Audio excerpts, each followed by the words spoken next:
හොඳයි. අද අපි කතා කරන්න යන්නේ ගොඩක් දෙනෙක්ට නියම කරන අධිරුධිර පීඩනයට දින බෙහෙතක් ගැන. ඒ තමයි ලොසාටන්. අපි බලමු මේක ඇත්තටම මොකක්ද? කොහොමද වැඩ කරන්නේ? ඒ වගේම මේක ආරක්ෂිතව පාවිච්චි කරන්නේ කොහොමද කියලා. ඉතින් හිතලා බලන්න මේ පොඩි පෙත්තකින් කොහොමද ඇත්තටම රුධිර පීඩනය පාලනය කරලා අපේ ශරීරයේ තියෙන හරිම වැදගත් අවයව ආරක්ෂා කරන්න පුළුවන් වෙන්නේ. හරි, අපි දැන් මේ ප්‍රශ්නෙට උත්තර හොයාගෙන යමු. හොඳයි. මේකට උත්තරය හොයාගන්න අපි මේ කතාව කොටස් 5කට කඩලා බලමු. මුලින්ම ලොසාටන් දෙන්නේ මොකටද කියලා බලමු. ඊට පස්සේ ඒක වැඩ කරන විදිහ, ශරීරය ඇතුලේ යන ගමන, නිවැරදි මාත්‍රාම සහ අන්තිමට ඒක ආරක්ෂිතව පාවිච්චි කරන විදිහ. මේ විදිහට ගියාම සම්පූර්ණ චිත්‍රයක්ම ඔළුවට එයි. හරි. එහෙනම් අපේ පළවෙනි නැවතුම වෛද්‍යවරයෙක් මොන වගේ හේතුවකටද මේ ලොසාටන් කියන බෙහෙත ලියලා දෙන්නේ? ඇයි මේක සමහර අයට අත්‍යවශ්‍යම බෙහෙතක් වෙන්නේ? අපි බලමු. මේකේ ප්‍රධානම භාවිතය තමයි අධිරුධිර පීඩනය නැත්නම් high blood pressure. ඒත් කතාව එතනින් ඉවර වෙන්නේ නැහැ. හෘදයාකර්මණ්‍යතාවයේ තියෙන ඒ වගේම වෙනත් බෙහෙත් වර්ගවලට සංවේදී අයටත් මේක දෙනවා. ඊටත් වඩා දෙවෙනි වර්ගයේ දියවඩියාව නිසා වකුගඩු වලට වෙන හානිය වළක්වන්නත් මේක උදව් වෙනවා. ඒ කියන්නේ මේක එක ගලෙන් කුරුල්ලෝ කිහිප දෙනෙක්ම බා ගන්න පුළුවන් බෙහෙතක්. හරි. දැන් තමයි අපි එන්නේ වැඩේ හරීම රසවත්ම තැනට. මේ පුංචි පෙත්ත ශරීරයේ ඇතුළට ගියාම කොහොමද මේ කින දේවල් ඔක්කොම කරන්නේ? අපි ටිකක් ගැඹුරට ගිහින් බලමු මේ පෙත්ත පිටිපස්සේ තියෙන විද්‍යාව මොකක්ද කියලා. හොඳයි. මේක අයිති වෙන්නේ ටිකක් විද්‍යාත්මක නමක් තියෙන කාණ්ඩයකට.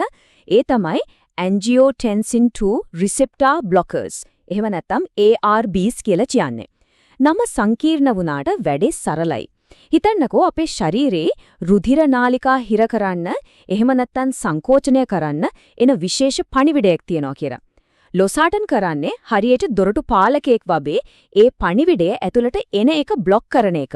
ඒක තමයි මේකේ මූලිකම ක්‍රියාව.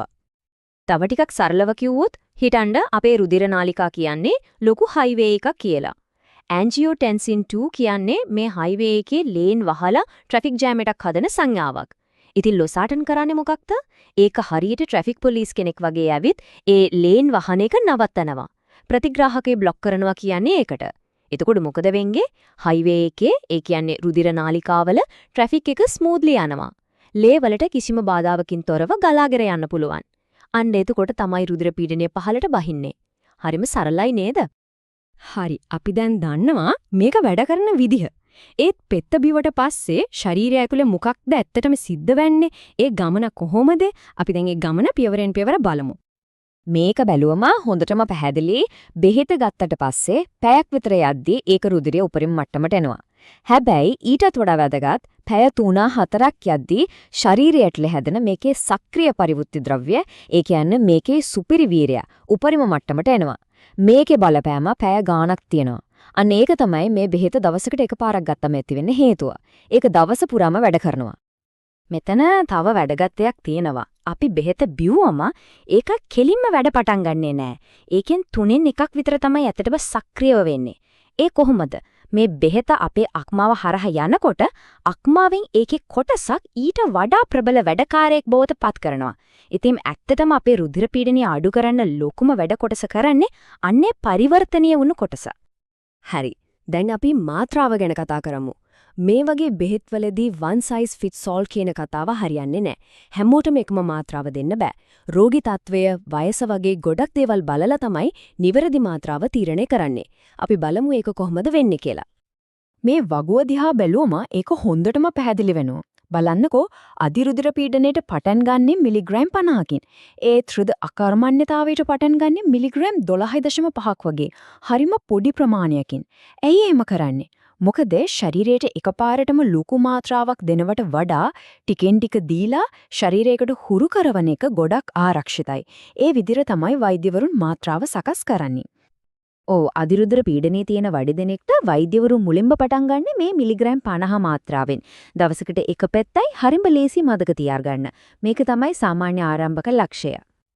ඒත් සමහර විශේෂ අවස්ථා තියෙනවා. උදාහරණයක් විදිහට වයසගත කෙනෙක්ට එහෙම නැත්නම් විජලනයේ වගේ තත්ත්වයක් නිසා ශරීරයේ වතුර ප්‍රමාණය අඩු වෙලා ඉන්න කෙනෙක්ට මිලිග්‍රෑම් 50ක් පටන් ගන්නකොටම දෙන එක ටිකක් සැර වැඩි වෙන්න පුළුවන්. ඒ නිසා ඒ වගේ අවස්ථාවලදී ආරම්භක මාත්‍රාව මිලිග්‍රෑම් 25ක් දක්වා අඩු කරනවා. මේකෙන් පේනවා නේද ප්‍රතිකාර කියන්නේ එක් එක් පුද්ගලයාටම වෙනම සකස් කරන දෙයක් කියලා. හොඳයි. අපි දැන් බෙහෙත ගැන ගොඩක් දේවල් දන්නවා. ඒත් මේ ගමනේදී අපි පාරේ නීති ටිකත් හරියටම දැනගෙන ඉන්න ඕනේ. ඒ කියන්නේ ලොසල්ටන් ආරක්ෂිතව පාවිච්චි කරන්නේ කොහොමද? මොනවද අපි සැලකිලිමත් වෙන්න ඕන දේවල්? අපි ඒ ගැන බලමු.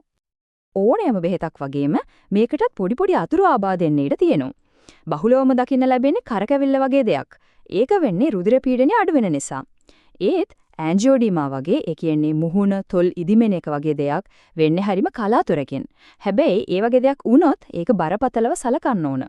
වැදගත්ම දේ තමයි Tamanට අසාමාන්‍ය දෙයක් දැනෙනවා නම් ඒ ගැන වෛද්‍යවරයාව දැනුවත් කරන එක. හරි. දැන් අපි කතා කරන්නේ හරිම වැදගත් දෙයක් ගැන. මේ බෙහෙත නොගත යුතුම අවස්ථා තියෙනවා. ඒ අතරින් ප්‍රධානම සහ වැදගත්ම දේ තමයි ගර්භණීය සමය. විශේෂයෙන්ම ගර්භණී කාලයේ දෙවනි සහ තුන්වෙනි ත්‍රිමාසිකයේ වලදී මේක ගන්න එකෙන් දරුවාට බරපතල හානි වෙන්න පුළුවන්. ඒ නිසා මේ බෙහෙත ගන්න කෙනෙක් ගැප් ගිමීමට සැලසුම් කරනවා නම් හෝ ගැප් ගෙන කියලා සැකයක් හරි තියෙනවා නම් ඒ මොහොතේම වෛද්‍යවරයාට කියන්න ඕන. මේක හරිම වැදගත්. හොඳයි.